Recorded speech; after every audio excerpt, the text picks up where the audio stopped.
Okay, so this is the fun part. We're going to give our opinion on Trump accounts and how it fits into our stack. So, as with anything on this podcast, we're not giving specific advice. You have to talk to a professional to get personalized insight. But we are going to provide education, and in this case, education on the way that we're thinking about this account in light of other accounts for our daughter. So, Yeah, so like everything, I'm always the person that gives a caveat. This isn't advice. You got to look at the whole plan, the whole picture. But when I think about our daughter, Mackenzie, right? So our first daughter, and I want to get money in her pocket, maybe not too much, but I want to use the best vehicles. The first one that I think about is a Roth IRA yep. because you put money in and it grows tax-free and it comes out tax-free and you can invest it and have it grow tax-free, right? And so that's the first one, but you need earned income for a Roth IRA. Yeah. Yep. You need earned income, which makes it more difficult. And actually, as you were talking, I wasn't planning on sharing this story, but I was just brought back to ninth grade when my algebra teacher taught us the power of compounding interest. And I remembered because he told us, he's like, this is the most important thing I'm going to teach you this year. And it's on day one. And it's kind of, a little bit of like bluster, right? But basically, he taught us like the power of like investing early. And that's the thing with Roth IRAs with kids is, you know, if Mackenzie put money into a Roth IRA now, that is almost 60 years before she even has access to it without penalty, 70, 80 years if she wants to really let it grow. And you start to really hit a J curve with compounding as those decades start to stack on each other. So that's where I get kind of like extra excited for Roth IRAs for kids because that entire J curve growth is tax free. And Mm-hmm. actually, I pulled some numbers for this because I was feeling nerdy about it. But let's just say you were a parent in the 1950s, and I realize Roth IRAs weren't around the 1950s, so take that with a grain of salt. But if you put $100 into that child's imaginary Roth IRA 70 years ago, and invested in the S&P 500, that money would be worth almost $9,000 in 1956 dollars, so adjusted for inflation. So $100 to almost 9,000, or 108,000 in today's dollars. So with a Roth IRA, that $108,000, minus the 100 you put in, so 107,900 is entirely tax-free growth and is never taxed, which is a really unique value of the Roth IRA.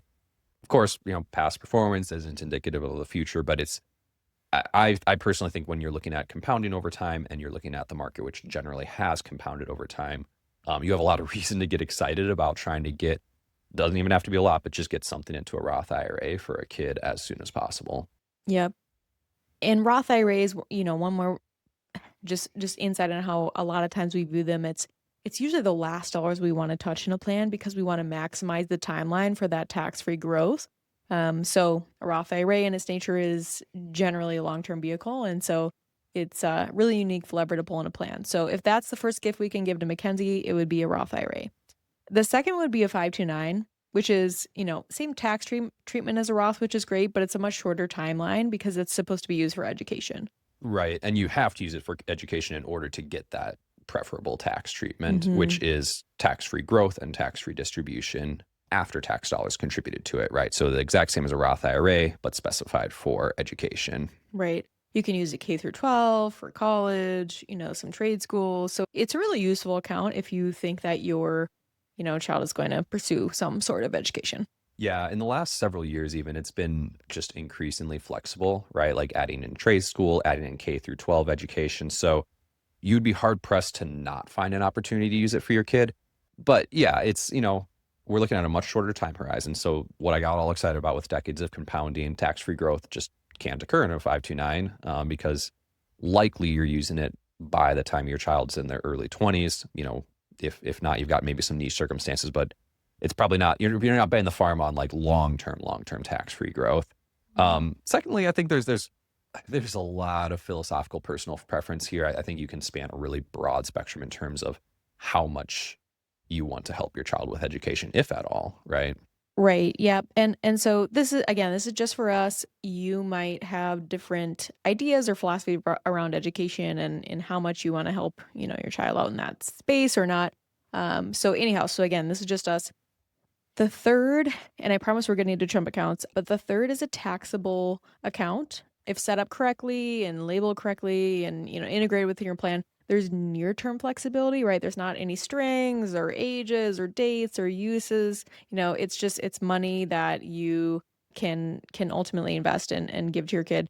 So there's near-term flexibility, but then there's also long-term benefit that a lot of people aren't aware of. Right. Yeah. So in the near term, what's nice is you just strip all the strings out that are attached when you have a retirement account or a Trump account, right? Like a Roth IRA or a 529, right? It's like, okay, if you're not going to use it for education, it's not going to be beneficial to you effectively. With a taxable account, you can use it for whatever you want, and you don't get you don't get tax-free growth. But in current tax code, which has been the case for quite some time, capital gains, i.e., tax on the growth in a taxable account, particularly in the long-term space, tends to be lower than most people's ordinary income tax. So typically, you're paying less tax on growth in a brokerage account.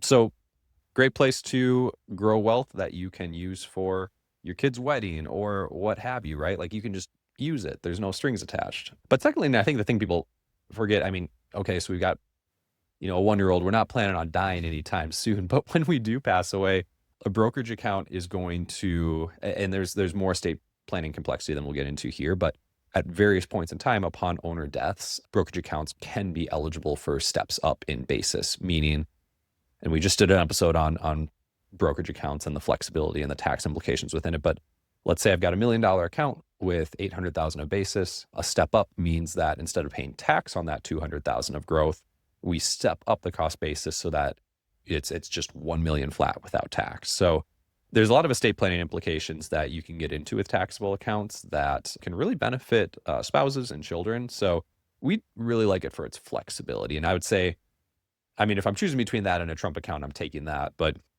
let's talk about where a Trump account fits, because I like there's a reason besides just the $1,000 that we're hedging into it. We're not going all in on Trump accounts, but we're doing a little something with it. And the reason why is Roth conversions. Yep. So we're using it, we're taking the free money. But then remember how the account kind of air quotes turns into an IRA when the child is 18. So that's the key turning point when we step back, we think about all the plan assets that we have, and let's say we did, and as we plan to do set up a Roth IRA for Mackenzie, right? Or we pay her from our business to be a model for our website because everyone wants to see a baby on a financial planner's, website, right? And so, okay, so she got some money in her Roth and, she's got a 529 already. And then she has her Trump account that, we've utilized up until age 18. Okay, we're at 18. And now essentially that account turns into, somewhat of an IRA. Right. And at that point, we're eligible. I'd say up until this point, it's uncommon for children to have tax deferred assets. This is now an opportunity to build a tax deferred asset. The thing that's unique, though, is most children, or I should say adults now at 18, they typically aren't earning much income. Sometimes they're not earning any income. However, you can perform what's called a Roth conversion as an adult filing your own tax return, right? So theoretically at 18, let's just say there's 20,000, 40,000 in a Trump account. You can progressively take that money out. Maybe it's 10,000 a year, not providing specific advice. You take that and you report on your tax return as ordinary income. But for that 18, 19-year-old, their income is so low that they are potentially either entirely within the standard deduction or they're paying, the lowest federal tax bracket on that money. So you're moving money into Roth for, effectively pennies on the dollar, maybe 0 pennies on the dollar. And just imagine that, right? So in between now and 18, okay, we've tried to get as much money in the Roth when there's income available to do that. But maybe there's a year or 2 or 3 or 4 that there's no income. So maybe we use the Trump account and we just say, hey, well, we don't need earned income for the Trump account. So let's put some money in there, have it grow tax deferred. But then as a plan at age 18, we're going to supercharge her Roth IRA by converting what's in the Trump account into the Roth IRA. That's the strategy that you're just, that's the creative planning.